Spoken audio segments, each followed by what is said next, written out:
Good afternoon, ladies and gentlemen. My name is Nicol Lea. I'm the past president for the Cupertino Library Foundation and the campaign liaison. And I extend to you a great, warm hello on this wonderful October day. At this time, I would like to introduce our foundation members.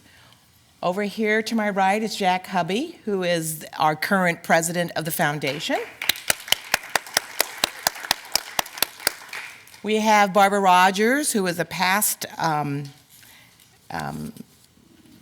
president, not president, I should say, but it seems like when you and Pat are together as a couple, but she is our campaign chair. And thank you, Barbara, for doing a fabulous job. Next to Barbara, we have Eno Schmidt. He is our treasurer for the campaign as well as the foundation. And he and his wife, Lillian, have absolutely outdone themselves in doing this fantastic job for the past 4 years. And thank you, Eno. New to the board this year is Hema Kundargi, and she is our publicity chair, and she is fantastic, and we really welcome her to our board this year. Hema. On my left, we have Bob Adams, who is our secretary. Thank you, Bob, for doing a wonderful job. And this is the other half of the dynamic duel here in Cupertino, is Pat Rogers. He's been our past president as well as a steady hand there guiding Barbara during the campaign. Thank you, Pat. And new also to the board is Anne Herlihy. She's absolutely fantastic. She comes with a legal background, so she's watching all our P's and Q's. Thank you, Anne. And our community librarian, Wallace, has been with us for 35 years, so she has seen the library almost from day one, and I want to really thank Anne for doing a wonderful job with all the many wonderful staff and volunteers she has in our library. Thank you, Anne. The purpose of today's meeting is to report to the community on the retirement of the fundraising campaign to furnish the library and make the last payment to the city of Cupertino. Yay for us. It's been a long campaign for 4 years, but we did it with the help of everyone here in this room and those who are sitting at home this afternoon. Also, we want to get ideas from the community on how to enhance the library with future monies, which we will collect. As you know, we are a foundation, and we do accept donations, cash donations, as well as endowments, and we've been very, very fortunate over the years. Oh, excuse me.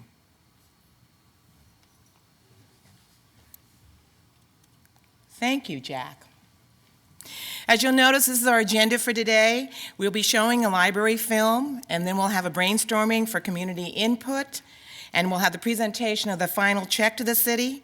We'll also have special recognitions. We'll have the awards to the contest winners, announcements, book signing, and also a buffet in the foyer. I also like to point out to the sponsors that we have here in our program. For this event today, at the platinum level, we have Don and Sally Allen, the Callie family. At the gold level, we have Pearl Chang, who is on our Cupertino Union School District Board of Education, and her husband, Bob Campbell. We have County Supervisor Liz Ness, our Cupertino Mayor, Richard Lowenthal, Cupertino Councilwoman, Dolly Sandoval. At our silver level, we have the Los Altos Garbage Company, Stevens Creek Quarry, Hugh and Janet Rydell, Linda and Jim Walker. Donors today for this event is Canton Delights, Outback Steakhouse, and Panera Bread Bakery. I want to say a few words about this campaign. It was a challenge, but it was also an opportunity for our city to come together on many, many different levels for a period of 4 years. When we started out this campaign, we thought it would maybe last just 9 months. Well, here we are. Today's the day that we get to celebrate, and I'm really proud of our city. Everyone here in this room had a hand in it. And I also like to give special recognition for our city council, because without them at the helm for the last 4 years, it would not be a reality. Over the last 4 years, we had some fundraisers, and they have always seen fit that they would extend every courtesy they could for us. And I would like to recognize our mayor, Richard Lowenthal. Richard? And we have our Vice Mayor, Chris Wang. And we have Councilwoman Dolly Sandoval. And we have Patrick Kalk. And we have Orrin Mahoney. I also like to recognize our city manager. As you know, the council people are quote-unquote elected, and this is not their full-time job. And so our city is managed and staffed under the leadership of our city manager, Dave Nant. Dave? There are a few candidates here in the room today. As you know, it's an election year, and I'd like to recognize Barbara Nunes. She also sits on our Fremont Union School Board of Trustees, and she's also running for re-election. Good luck, Barbara. Okay. At this time, I'd like to turn it over to Jack. You're welcome.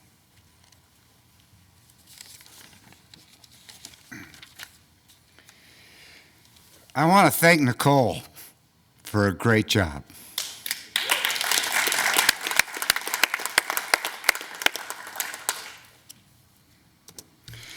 The mission of the Cupertino Library Foundation is to enable the Cupertino Library to continually evolve to meet the community needs. If you've enjoyed sitting in one of the comfortable leather or fabric lounge chairs in the new book area, if you've spread out your library materials on one of the many study tables in the library, if you have enjoyed sitting outside in the courtyard at one of the bistro tables, if you've enjoyed a peaceful moment sitting at a desk in the quiet study room, if you have shared a book with a child or a grandchild sitting on one of the couches in the beginning reader area, if you have seen children sitting in the child-sized chairs with the seahorse cutouts on them in the picture book area, and if you have rested on the bench across from the aquarium, then you have experienced at least part of what has been brought to the library by the Cupertino Library Foundation. The foundation has helped to raise over $2.6 million for the benefit of the Cupertino Library.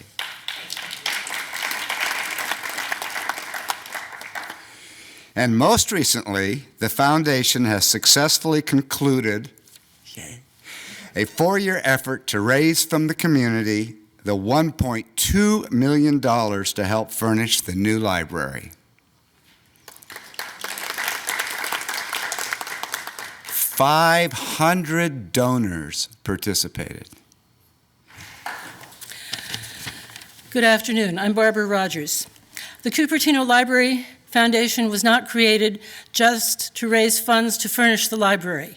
You have seen the list of some of the things that we've been able to get for the library that were outside the normal budget, and that's what we want to continue doing now that the library campaign is over.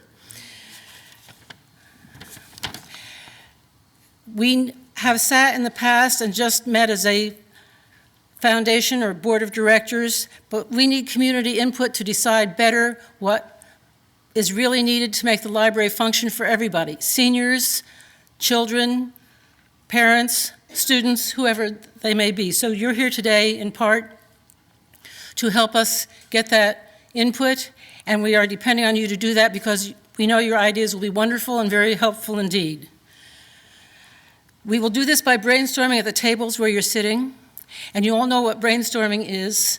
There are no bad ideas, and that we don't really discuss them, we just note them down, and then at the end, they'll be prioritized at each table. The two that are the most important in your view will be reported by the recorder whom you will choose. You have at your table, each one of you, a sheet of paper that says possible funding projects for the Library Foundation, and these are suggestions that are written down derived from Mary Ann Wallace, our community librarian, and some of them have a cost attached and some do not. What we would like for you to do is to also write down individually what you think of at the bottom of the list, as well as discuss it amongst yourselves at your table for prioritization. And at the end, leave that piece of paper on the table. We will pick it up, and it will help us in our deliberations, because all your ideas will be wonderful, and it may be the third item that didn't get to be prioritized, but just two that we really need to look at, because we will love it and think it's just grand, and Mary Ann will say, oh yes, we need that so very much. You will have 30 minutes for your brainstorming. After 25 minutes, I'll ask you to wrap up and do your prioritization. That is, pick the two ideas that you have derived at your table from amongst all of you, which you think are the two most important to share with us. And then, after that is finished, another 5 minutes, then we will report back from each table. You all have pencils, so please do write down your ideas, and the 30 minutes will begin now. So if you will start, please.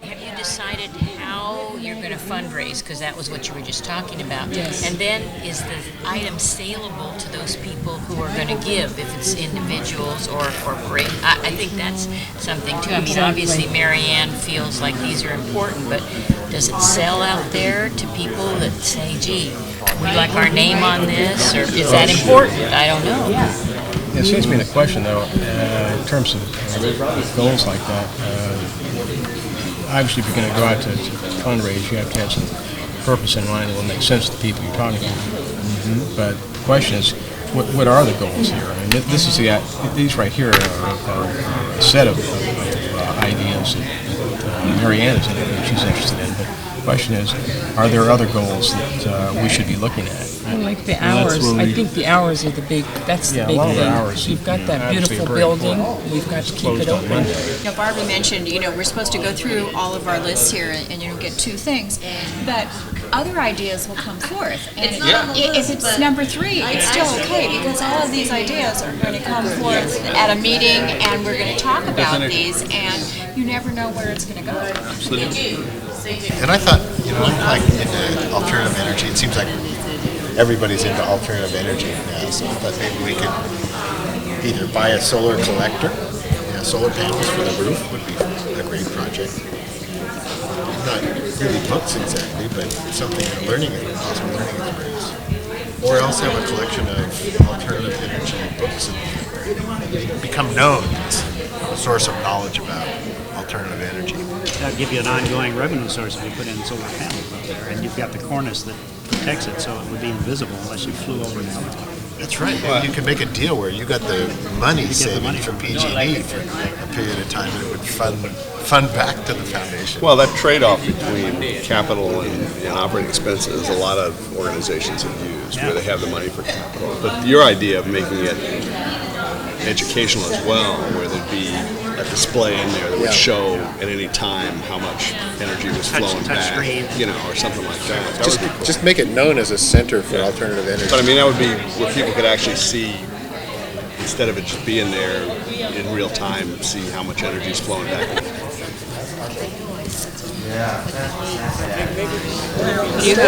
I think we also like the Monday opening too. Yeah.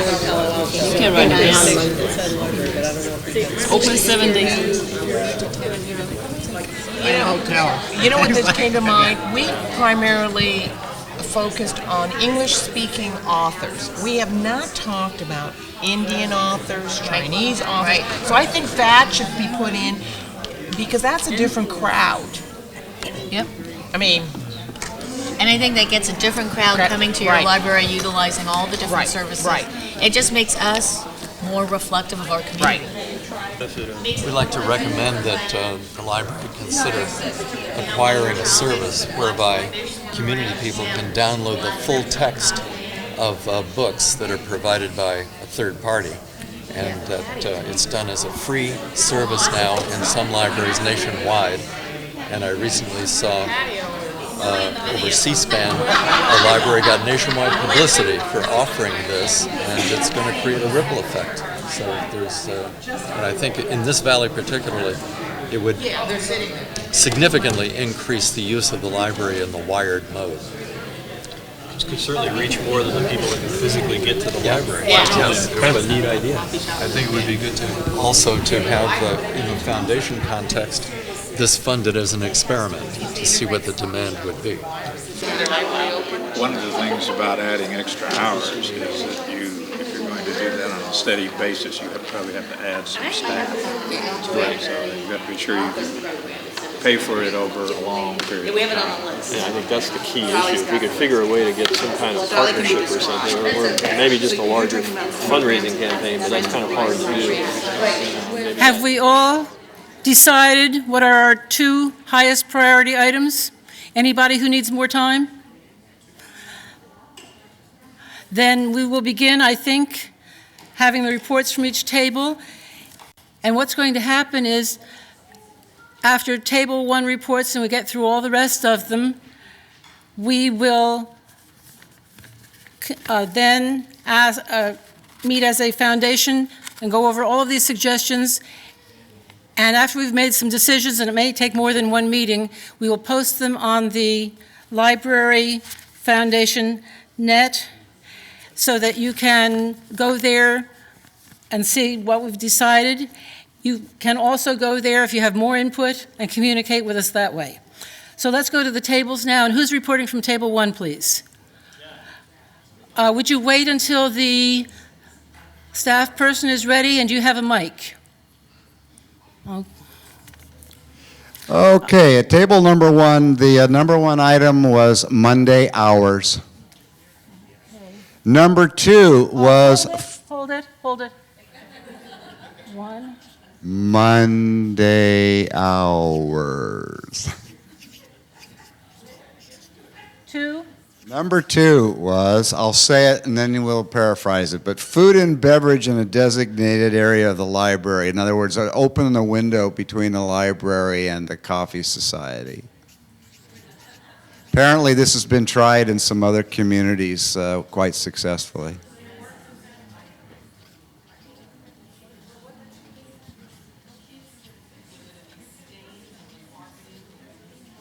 Remember, any idea is a good idea. Is it fair to say food and beverage available in the library, of course, from the Coffee Society? Okay, thank you. Let's move on to Table 2, please.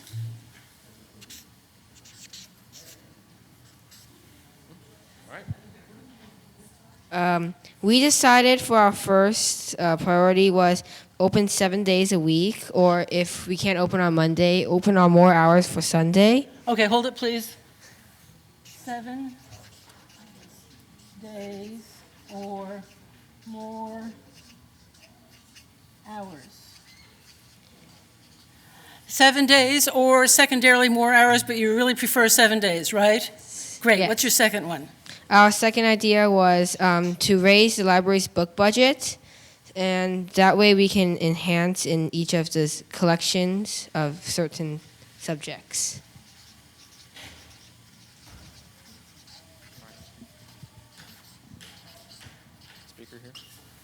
And the second one is to increase the book budget, correct? Fortunately, the only one who has to read these later on is me. But. So the third table, please. All of us agreed that a history section with the old Cupertino City history records. A lot of us asked what happened to the books in the basement, whether we still have those. But we felt that a strong historical history section about Cupertino would be really great.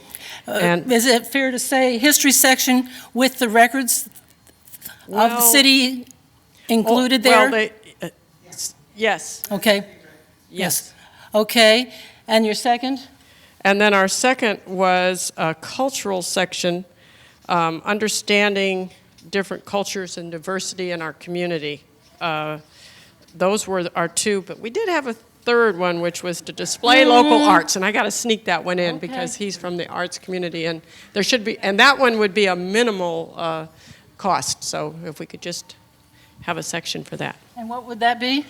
A place to display local art. Okay. So if we could squeeze that one in.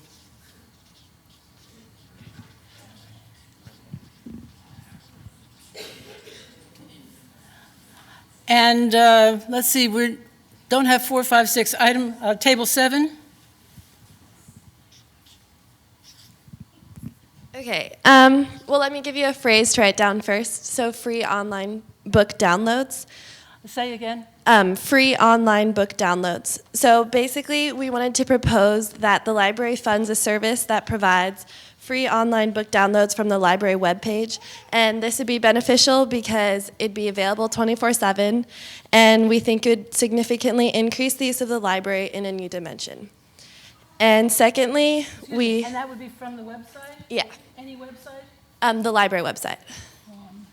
Yeah. And secondly, Please. You talk faster than I write. Thank you. Okay, go ahead. funding an additional self-check machine.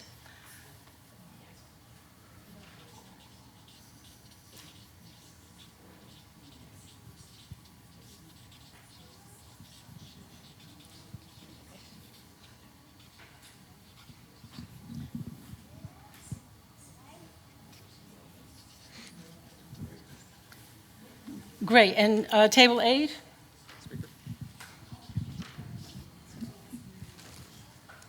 Do we have a table? Yes. We have a number of items on our list, and we'll limit it to 2. Thank you. But we hope that you'll take everything else into consideration. We shall, absolutely. The first thing that we thought was most important was to fund an authors program. And we think that there are a lot of local authors that have exposure nationally, and we'd like to see that really enhanced, more so than what the county does currently. And you're talking about local authors specifically? Well, we're thinking that our dollars will go further with local authors because we won't have to pay for their out-of-town expenses. There's that. And we also would like to have taken into consideration is that not all the authors be English speaking, so that we can address a diversity and a need in our community. Okay. The second item that we thought was just a second. All most important. Languages. Okay, number 2. We'd like to enrich the adult and children's international language, ESL, Basic English Language Skills Collection. And I would say that slower, except that that's all the typing just from your description here. Okay, and is that one of those that's up there? Yes, it is, actually. Okay, then just check that one. We did. Okay, then, and what number is that counting down? Well, for us, it's 2, but it's on your list, it's 4. Okay, enrich. We also think it's important to have CDs, the audio CDs included on this, not just written language. List. To include CDs. Yep. Okay, wonderful. Thank you very much. And we will read them all and consider them all. Great, because we'd like to integrate the coffee shop into the library better. We heard that. And table 9? Yes, we also would like to second longer hours, but we had a little caveat to that in the fact that rather than going after foundation money directly, maybe the foundation could use their time and the people to go outside, because that is an ongoing expense. And so they could go out and look at outsourcing those monies so that it could be taken on an ongoing basis. And the other one that we had was wireless internet access, and especially sorry, Barb. But it doesn't go to the library databases, as I understand. Number 2 again? Additional wireless internet and connection to the library databases, because I understand that you have to use the library machines to... Additional wireless internet and what? And make sure that they connect with the library databases so that you can use your laptop to look at the library databases. Hope somebody's doing better than I am. Okay. Thank you very much. And do we have a table 10 here? 11? All right. We have a lot of ideas, but we're only going to give you 3. 2 are on the list. We'll share the paper. The 2 that are on the list are number 1, funding an additional self-check machine. Number 1 and number what? And number 3, enhancing the collection in areas of business, medical, math, etc. Okay. And our different idea, which we were talking to Mary Ann Wallace about, and she mentioned to us, and we really like this idea, would be to redesign the giveaway area where all the pamphlets and brochures are. Clean it up. And we have our other ideas on the list, which we will share later. Giveaway area. Okay. Thank you very much. And is there something from this table? Wonderful. This is table 12? Whatever. Okay, and what is your first priority? To add a story time for kids of all ages on weekends, because weekdays are when the kids go to school. Okay, before your second one, let me get this down, my dear. Week and story time. A weekend story time, is that it? Yeah. Okay, and your second one? Is to add different culture and language stories and games. Okay.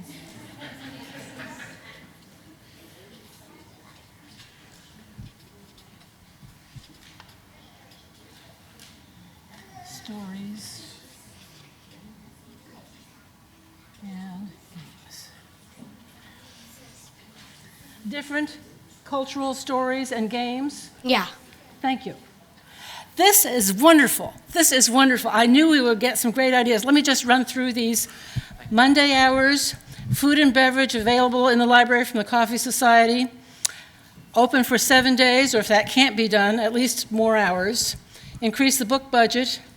Have a history section, which would include the city records of the city's history. Have a cultural section for better understanding in the community, and display local art. That's a third one.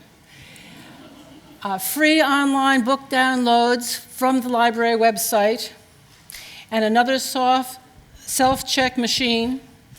Authors programs, particularly local authors, and in all languages. Number 2 on the list, and number 4 on the list should also include CDs. Number 9, longer hours, outsource donors, not try to get it all just from the way we've been doing it, but really reach out. Add wireless internet connection to with the library database. Number 1 and number 3 on the list, and additionally, redesign the giveaway area. Weekend story time, and different cultures, stories, and games. We will do our very best. You have been most generous, not only with your wallets and your hearts in helping furnish this new library, but with your ideas for how to enhance it, and we thank you very, very much. And as I say, do keep watching the website, and if you want to get to us to communicate any other ideas, please do it through the website, and we will be delighted to hear from you, and we will get back to you. And now I'm very happy to turn over the next portion of the meeting, if I can find 6 here, to Eno Schmidt, our treasurer.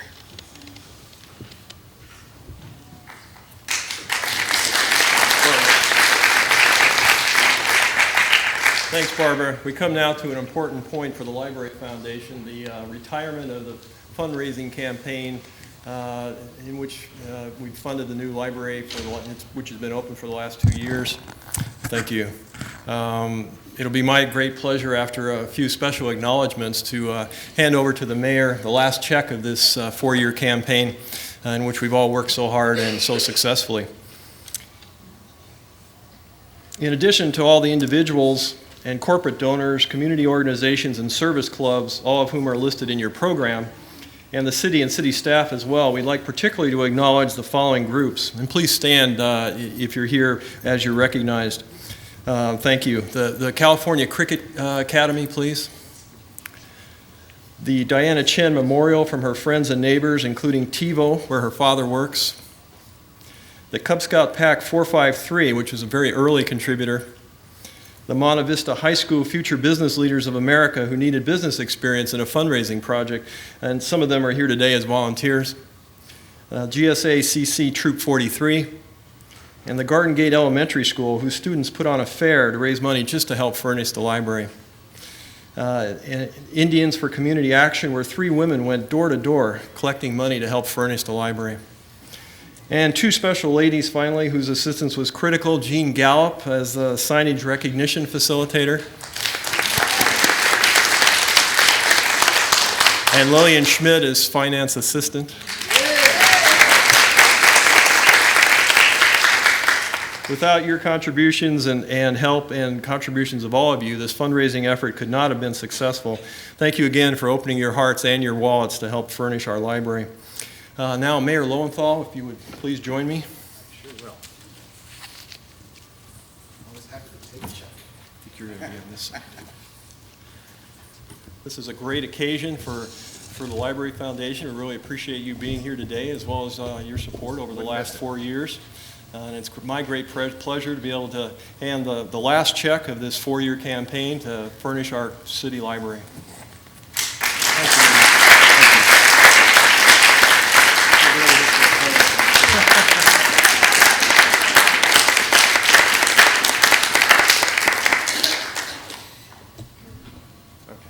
Thank you. Thank you very much. And you can't put a microphone in front of a politician without getting some speech. So I'm going to give it, like anything else that we do, there seems to be a controversy when you start a project, and there certainly was with the library. There were many people who thought we shouldn't do it at all, that it was the end of libraries because we had the internet. You could get anything on a podcast. We really didn't, books were passé. People thought books were passé. And another complaint we got quite frequently was our library was just there as a daycare center, and people were leaving their kids there after school so that they didn't have to spend time with them at home. And really, we shouldn't build a library as a daycare center. We should build daycare centers as daycare centers. And there were other people who said we should just renovate the old library. And that was a pretty serious contingent. Maybe 40% of the people that we talked to wanted us to just renovate the old library. And then there's the library community, I'll call you collectively. You know, we have the Library Foundation, we have Friends of the Library, we have a Library Commission, and then we have a lot of people who just love the library. And they forcefully advocated for a nice, large, new library. And the council went round and round, and we decided on a plan that we could afford. It's very expensive. You know, the library ultimately cost us about $24 million. That was the project that includes this building. And frankly, we spent every nickel we had. We drew down all of our reserves. We spent all the money we could from our general fund. And we came up with a library, and the library community was not satisfied. They wanted a larger library. And so the compromise we did, the devil, we made an agreement here with the devil, which is a loan. We decided to have a loan to get the library bigger yet, another 10,000 square feet. And in fact, this loan, the loan that's paid off today, was really not about the furnishings. It was about making the library bigger. And the reasoning that we had and the library community had was, you build the library bigger now, it lasts forever. I mean, we're talking about a 100-year improvement. The furnishings we'll take care of. And so that was the trade-off. And the library community, especially the foundation and the campaign, who we owe deep thanks, decided that they would pay for the furnishings so that the library could be as big as we possibly could afford, and we stretched to afford it. So don't think of it as the furnishing. The furnishing will come and go. In 10 years, all the furnishings will be new. But the library will still be a nice size for our voracious appetite for books. Because despite what all the naysayers said, you know, last year we checked out 2.3 million items. That's not a daycare center. And frankly, if it was a daycare center, I'd rather have our young people in that library than at the 7-Eleven at the corner of Bub and McClellan.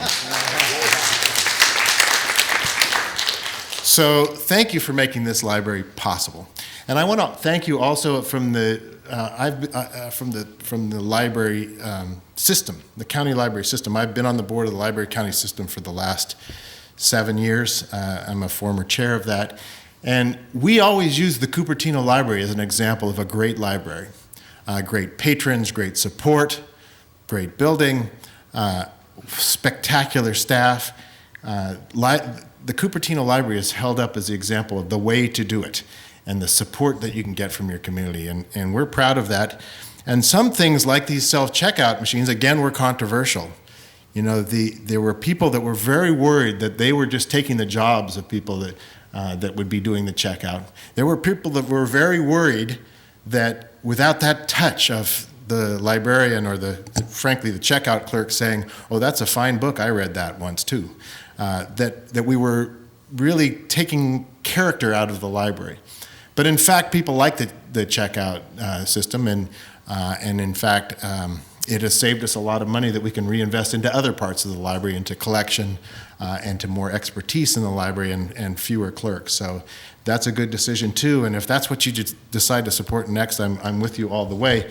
The Cupertino Library in the 9 library county system led the way in self-checkout. 90% of our items are checked out by the self-checkout machines. That just adds to efficiency so that we can do more services in the library. So I want to thank especially Barbara. Where's Barbara? She's escaped. There, Barbara. Because Barbara was there at the beginning. And when we had to make this deal with the community that we'll make the library bigger, but we need your help to close the financial gap, Barbara was really there to take that on.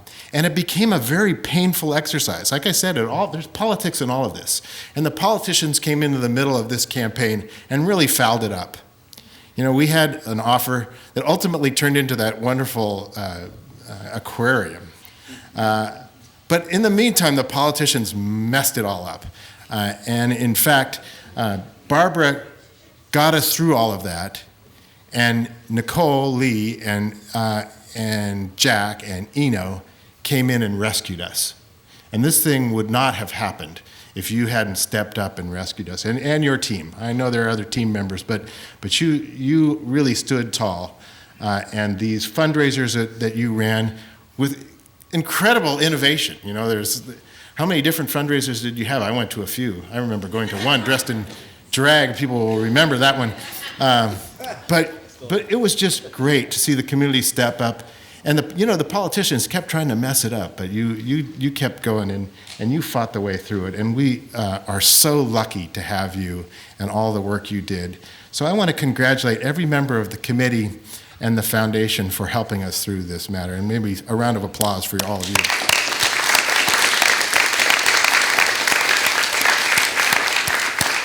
So what's wonderful today is that we're not just congratulating ourselves for closing out an account, but talking about the future. And I know with the spirit that our community has for volunteerism, for generosity, and frankly, a commitment to libraries and our families and education and all that comes with it, that our library will continue to be the best. It'll continue to be at the library system, the one that we hold up as an example of the great library.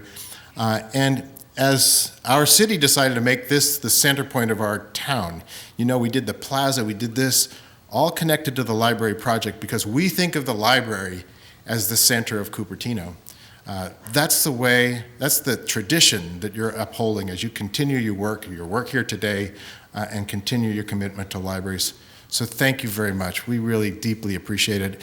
And every citizen of Cupertino, every resident of Cupertino really needs to appreciate how much you've done to help all of them with your hard work and giving up your Sundays. So thanks again very much.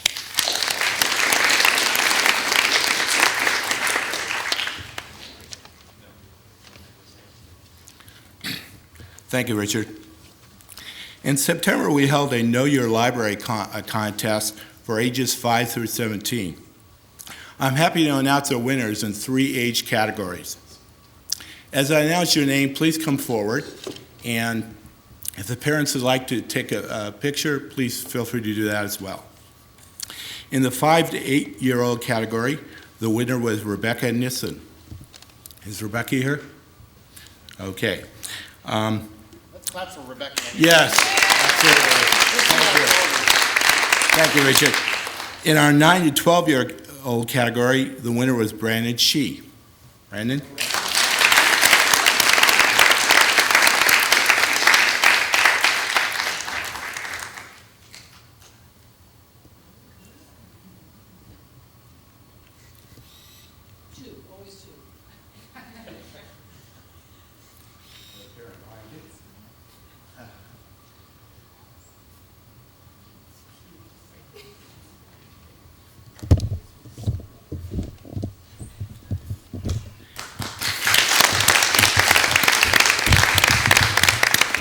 Each winner won a $35 gift card to Barnes & Noble.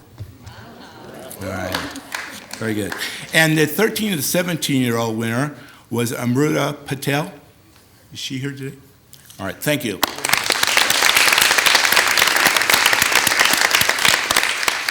Thanks to all that participated, and I'll now turn things over to Jack Hubby.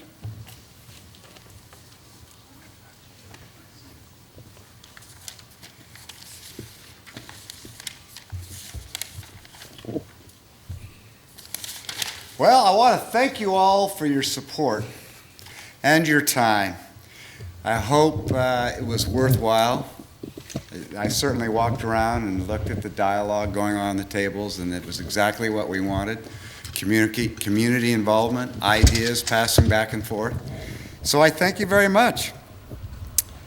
We will look at all of the suggestions and try to implement as many as we can. And remember, the results and the popular and how they all scored will be later in our website. Now, some of you are wondering, I just know, what more can you do? Well, there is a blue piece of paper on your table. Everybody grab that little blue piece of paper. And it asks you to donate money, help with specific projects, or even join our board. We would love to have more board members. So be sure to fill it out and leave it with us. And you know what? We can even take a check from you today. The people of Cupertino thank you. The foundation thanks you. And I thank you.